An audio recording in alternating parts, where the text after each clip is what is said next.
A 17-year-old prince stands in the snow, surrounded by a forest of writhing corpses.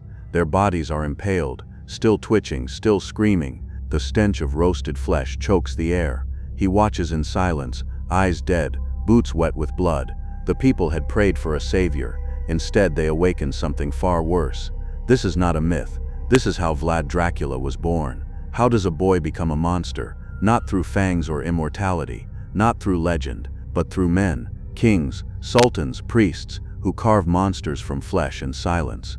Vlad III was not the son of the devil. He was the son of diplomacy, a contract signed in fear, paid for in screams. Before he was Dracula, he was a hostage. Before he was a butcher, he was a student of torture. His education, conducted in marble palaces, golden mosques, and echoing chambers where boys were broken with gentleness. This is not a vampire tale. It's something worse, something human. Because real monsters are not born in darkness, they're shaped by it. And it all began with a handshake and a betrayal dressed as peace. He was born with iron in his blood and vultures in the sky. In 1431, within the stone walls of Sikisora, Transylvania, a boy opened his eyes for the first time, not to lullabies, but to Latin prayers whispered over swords. His father, Vlad II Dracula, wore a dragon around his neck and knelt to no king unless threatened by one. Wallachia, their homeland, was a strip of dirt and forests wedged between two monsters, Hungary to the west and the Ottoman Empire to the east, a crucible where loyalty was measured not in time, but in usefulness. Young Vlad was no fool. Even as a boy, he learned that oaths were masks and treaties were daggers wrapped in silk. His father taught him how to read a man's smile like a battlefield. The castle halls rang with foreign accents, Hungarian envoys, Turkish merchants, Slavic mercenaries. Every meal came with a different threat. Every sunrise, a different flag over the horizon. But Vlad listened, watched, memorized. He admired his father, but he feared him too. Vlad II was a man who had mastered the dance of survival, switching allegiances like cloaks, swearing faith to whichever empire held the sharpest sword that season. In 1436, he seized the Wallachian throne, but a crown in Wallachia was never worn. It was clutched, with white knuckles. Then came 1442. The Ottoman Sultan Murad II sent word from Edirne, a diplomatic request. Vlad II was to visit the Ottoman court and bring his two sons Vlad and Radu. It was framed as courtesy, hospitality, but the tone beneath was unmistakable. Disobey, and we burn your kingdom. Vlad II weighed his options, fight the empire, or hand over his blood. In the end, he chose the crown. They rode south with honor guards. The boy Prince Vlad was 11. Radu even younger. They crossed the Danube, they bowed to foreign customs, and then, the gates closed behind them. It was a trap. Vlad II was allowed to return to Wallachia. His sons were not. The Sultan called it protection. The truth was hostage-taking, a tradition among empires. The sons of enemies were turned into friends or corpses. It was safer that way. The boys were transported to Constantinople, and then to the heart of the Ottoman court, Topkapi Palace. Grand marble halls, peacocks in the gardens, eunuchs with soft voices, and knives hidden under silk. This was no dungeon.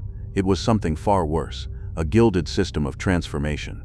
Topkapi was a school, but not one of letters or arithmetic. It trained future leaders or future puppets. Hostages were molded, language by language, prayer by prayer, until their old selves dissolved. Radu adapted. He was beautiful, charming, obedient. He learned Turkish. He memorized the Quran. He smiled at the guards and called them brother, but Vlad did not. He refused to kneel in prayer, refused to eat unless forced. He held on to his language, his Latin prayers, his name, so they punished him. The palace's cruelty was clinical, not wild, but precise. A forgotten report from the time speaks of strategies of submission, meals withheld for wrong answers, beatings measured in tempo, solitary confinement, designed not to bruise but to shatter. Vlad was isolated, humiliated, stripped of his titles. They taught him obedience through starvation, through silence. But Vlad didn't break. He split. Inside his mind, a second version of himself began to grow, cold, quiet, watching. He memorized the routines of his guards, the sounds of their footsteps, the patterns of their cruelty. He began to understand pain as a language, and he became fluent. In the gardens, he would sit alone, silent for hours, staring at insects as they impaled each other on thorns. There was no poetry in it, just efficiency, a way to hold, a way to display, a way to send a message. When night came, he prayed not for rescue but for opportunity. His father died in 1447, betrayed by Hungarian allies, hunted by his own nobles. Wallachia fell into chaos. Pretenders circled like vultures, and Vlad, now 17, was summoned, not as a prince but as a weapon. The Ottomans, thinking him trained, loyal, controllable, released him. They placed him near the Wallachian border, ready to use him as their puppet. They handed him a small army, thinking he'd return to serve their will, but what returned to Wallachia was not a servant. It was a scar with a crown, and it would bleed the country dry. Topkapi Palace glittered like paradise to the outsider. Domes carved from pearl, gardens flowing with scent, fountains that sang through marble courtyards. But to Vlad it was a machine, a beautiful humming device built to erase identity. The gears were gold, the blades were hidden in silk. Every morning began the same. A Turkish tutor entered with verses from the Quran. Boys were ordered to recite them, kneeling toward Mecca. Those who faltered were slapped. Those who refused were punished alone. Vlad, stone-faced, recited nothing. He knelt to no god but the one his mother had whispered of in Latin prayers. His silence was defiance, and defiance here had a price. They began small, meals withheld, humiliations, stripped naked before laughing guards, forced to clean latrines used by eunuchs and janissaries. Then the solitary hours, locked in dark cells, no sound but dripping water, rats as companions, dreams invaded by footsteps and foreign words. Radu, meanwhile, rose like perfume, soft-spoken, kind, already beloved by his captors. He prayed with them, he smiled when spoken to. He learned to bow before cruelty and call it diplomacy. Vlad watched his brother fade into another language, another shape.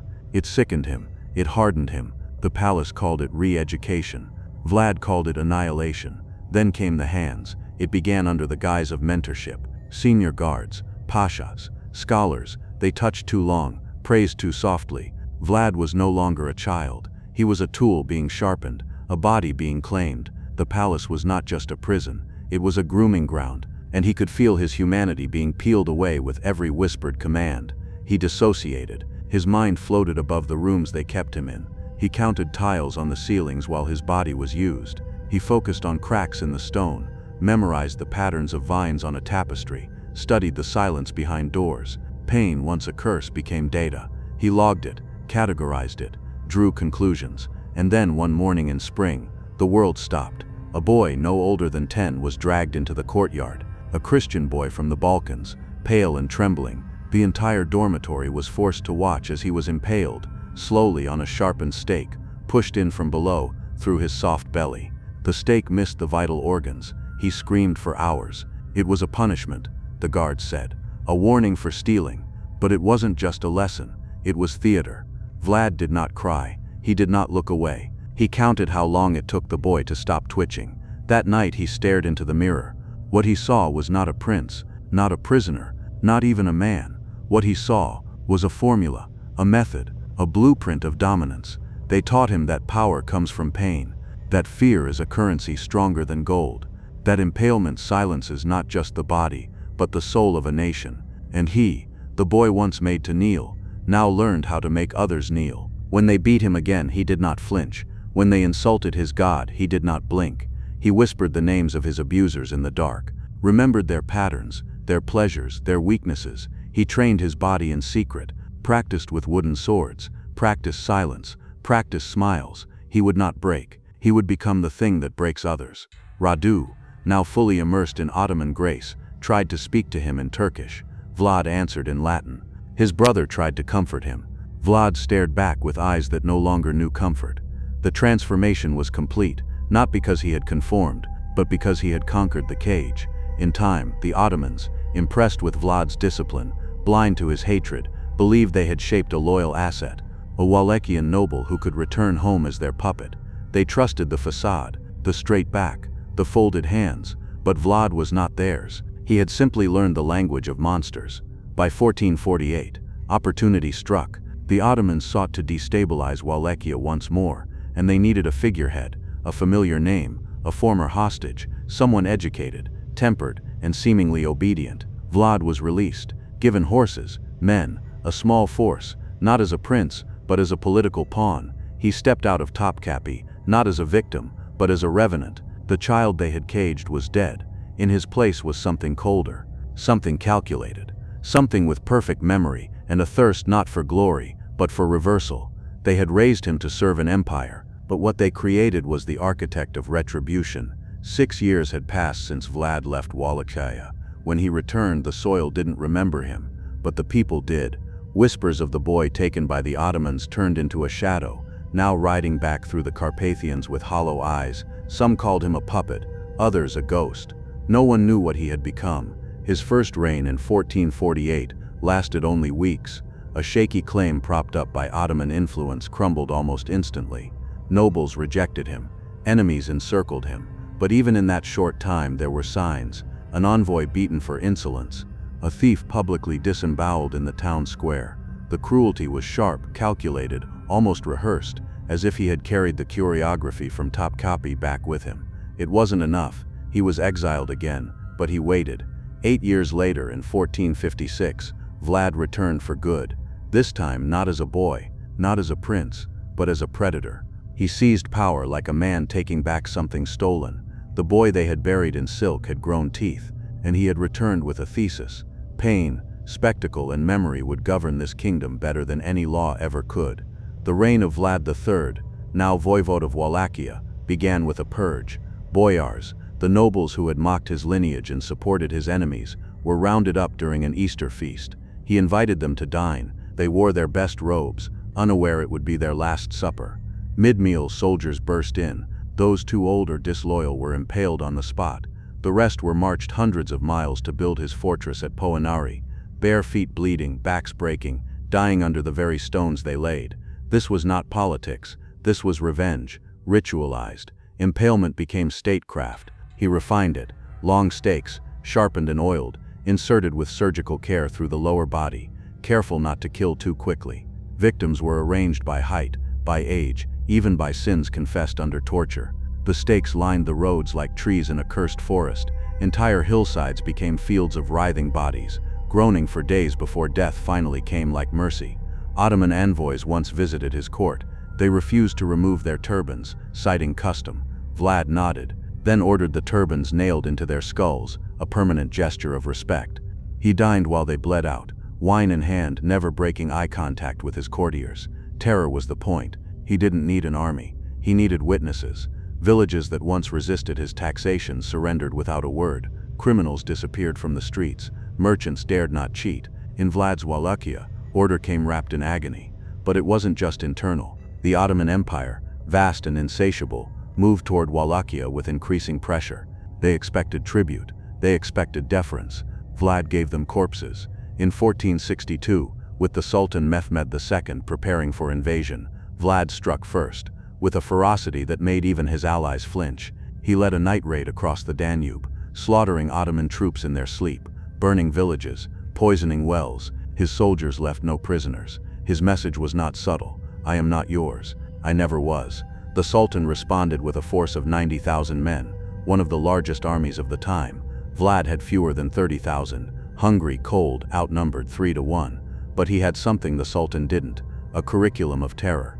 As the Ottomans advanced toward Targovishte, they found fields filled with 20,000 impaled bodies, Turkish soldiers, civilians, deserters, arranged in grotesque artistry. The smell struck before the sight. Eyewitnesses said Mehmed himself gagged.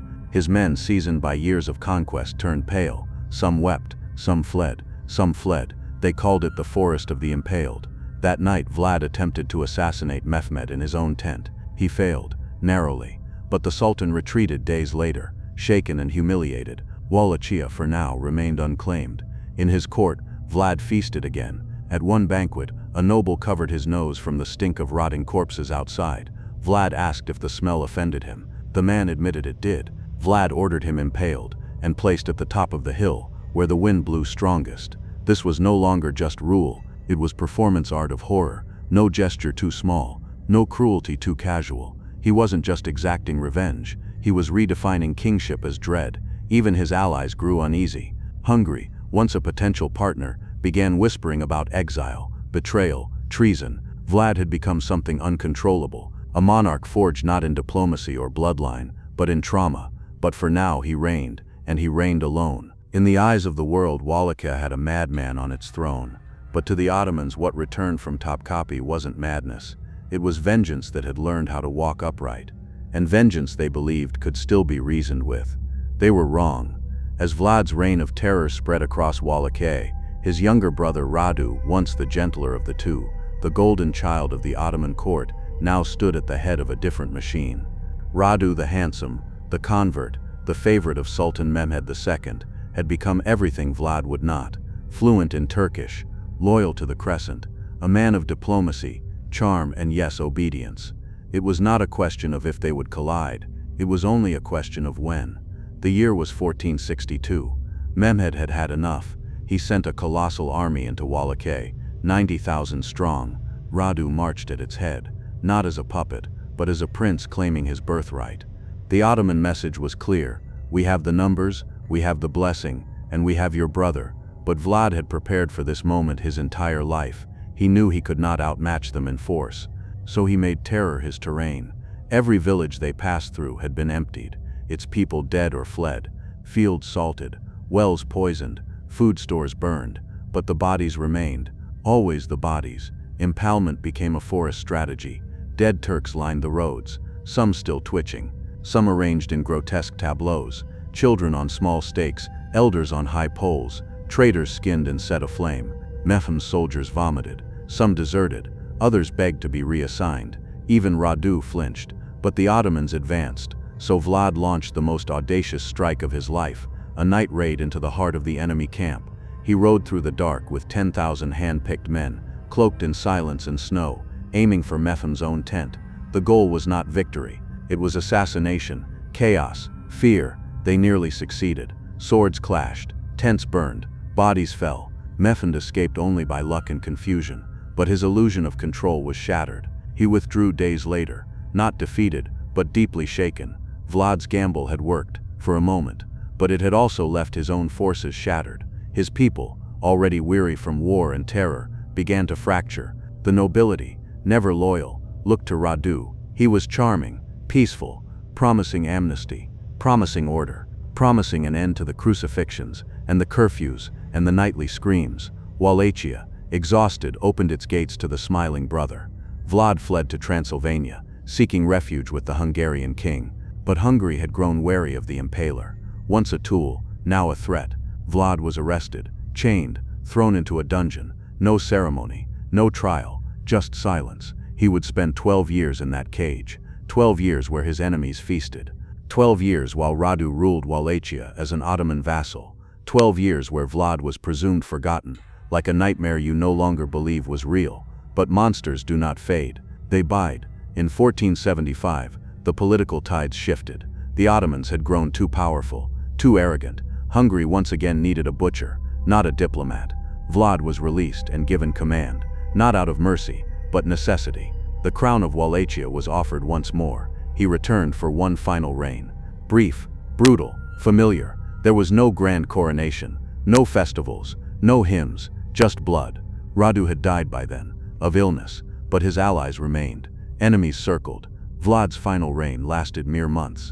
In 1476, he marched into battle, not as a king, but as a curse. Some say he was ambushed. Others say he was betrayed by his own men, tired of the stench, the fear, the bodies. What is known is that his body was never properly buried. His head, however, was found. It was cut from his shoulders and sent to Constantinople in a jar of honey, a final offering to the palace that had forged him, a head for a crown, a silence for a legend. History tried to move on, but Vlad the Impaler. They buried his name but not his shadow. Vlad didn't become Dracula in a crypt or castle. He was not made by the fang, nor by fiction. He was built in a palace of silk and iron, the Topkapi Palace, where boys were stripped of names and reassembled into weapons.